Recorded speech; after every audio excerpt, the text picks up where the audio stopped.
Hi everyone. Hello. So we are here, we're back with part 2 of our Serge Lutens Gold Collection videos. So today we're going to cover the 3 more that are in the collection that we didn't show you before, but also there is a new one which is just launched, so we will include that at the end as well, which is very exciting. It is indeed. Just to recap, to remember what Serge Lutens Gold Collection is all about.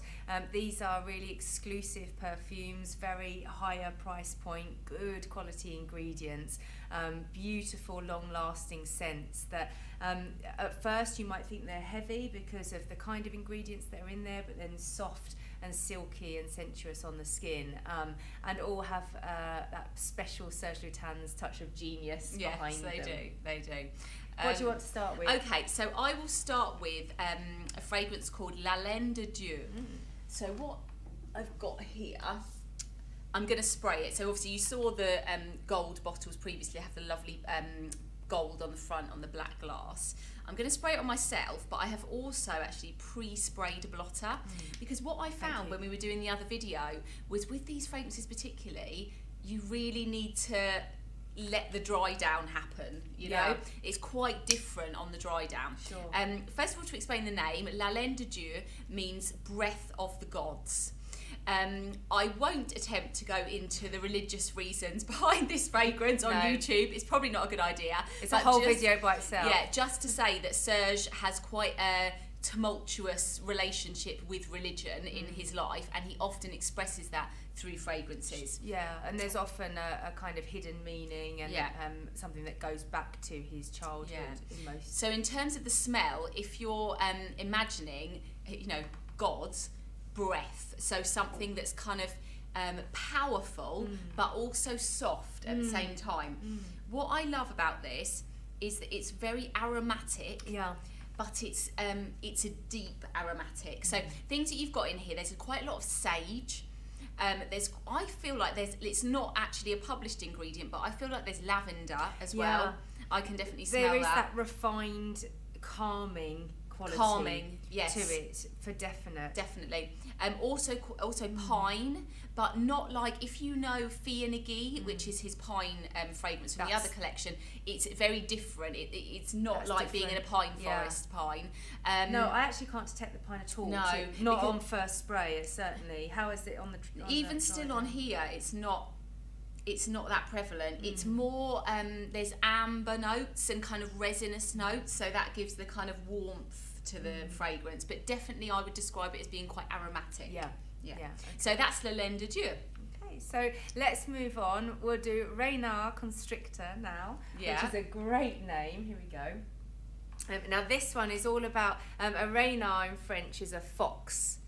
I think about this as being like a fox fur stole, you know, something very glamorous.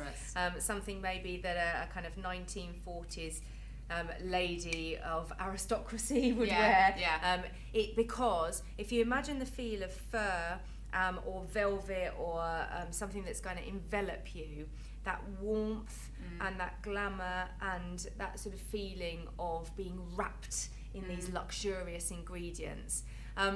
You just talked about pine, and we talk about there being like a sort of a pine resinous note in this one, but again, it doesn't smell like wood. To me, it smells much, much more glamorous. And I think for this one, for me, it's my going out fragrance. You know, I would like to go out somewhere and feel like very grown up and dressed in my best. My best fragrance and my best clothes and my high-heeled shoes and a good hairdo. And I think the way Serge describes it, the reason he says he describes it as being electric, as if like it's not like a soft fur that's round your neck. It's like standing on end. Absolutely. So it's like a little bit dangerous at the same time.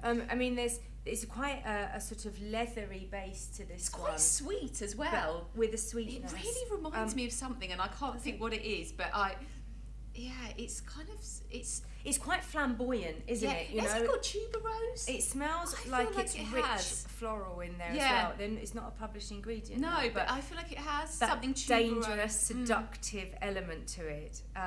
You know, it's one of those fragrances that you have to smell just I really like that. Experience it. Very glamorous. Very glamorous indeed. Okay. Good one. So the next one that I am going to share with you is, now this is dangerous. So this is Cannibale. So Cannibale in French means cannibal in English, so that's an easy one. So we know what that is, and that is something quite dangerous and nasty.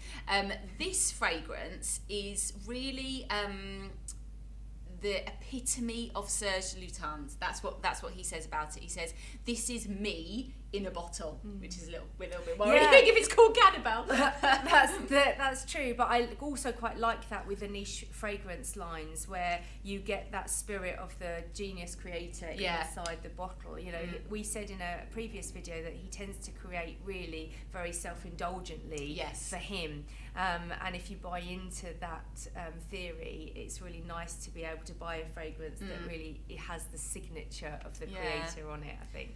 You know, in the first video we talked about the fragrance L'Incendiaire, and we said that was kind of a continuation of Ambre Sultan from his original collection. Well, he talks about Cannibale being a continuation of L'Incendiaire. Yeah. So it's literally everything burnt. He calls it a burnt perfume, and even he says you will love it or you'll hate it. It's definitely not for everyone. So it's like, it's burnt woods, burnt flowers, burnt saps, everything that's kind of been set on fire with that kind of smokiness to it. So if you really like smoky fragrances, but it's still with a touch of like floral notes in there, I can smell like a little bit of rose, but like a very kind of smoky rose, then I think you would definitely like this one. Yeah, I mean, it's I think that polarizing nature of perfumers is actually a good thing, because when you get a fragrance that you either love or hate, if you love it, you kind of are addicted to it and you're loyal to it, and it almost sort of becomes your signature scent. Whereas sometimes there's a lot of fragrances out where you smell it and you think, okay, I could wear this, I could take it or leave it. Whereas I think sometimes the great thing about true perfumery is that it provokes a reaction. Yeah, exactly. Shall we have a look at the new one? Yes, the new one. Let's have a look at the new one. The new one is called Veilleur de Nuit. Veilleur de Nuit is like a midnight feast of a fragrance. It's called The Night Watchman is the translation directly into English. And straight away, because I've been wearing this, I know, it smells of bitter, sumptuous chocolate. Dark straight chocolate. Away. I mean, it's unmistakable, that note. It's almost like, you know, creeping downstairs in the middle of the night and sneaking a beautiful box of chocolates out, opening it up and satisfying your cravings. Yeah, I mean, I think Serge is quite well known for having insomnia.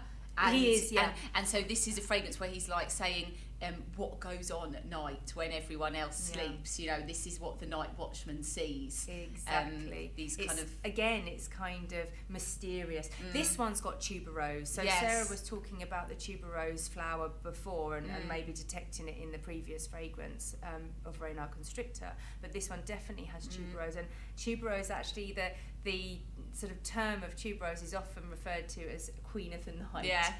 Because tuberose is such a heady, aphrodisiac, sensual flower, but incredibly powerful. Really does get you noticed, this one. I think it's great. It is great. It's really beautiful, and it's nice to have chocolate, but not sickly sweet chocolate. This is not. Sometimes in perfumery we would class a fragrance that has a lot of sort of sweety notes as a gourmand, like gourmet, you know, delicious, addictive, good enough to eat. This one is not that kind of gourmand. No. It's because it's like a bitter, sort of almost think, you know, the highest quality 70% cocoa, chocolate, etc. That you spend a lot of money on. That sort of stops that sweet, sickly candy note. Yeah, it's not like that at all. It's not like that. And it goes with the floral notes in there really well. The musk as well in the fragrance just softens the whole composition as well. So again, although at first up you can really smell that chocolate, that again does become soft on the skin and incredibly wearable. Yeah. So those are the 4 other fragrances that are available. Please go and try them if you are anywhere near a stockist, and let us know what you guys think, or maybe you've bought one of them already and you want to tell us about it. It's a lovely collection. We really enjoy sharing it with you. Great fragrances. So thank you so much for watching. Please subscribe. Yes, we'd love it if you subscribe, because then you'll be up to date with our videos. It will come in your subscription box every week. So thank you, and we'll see you soon. Bye-bye. Bye.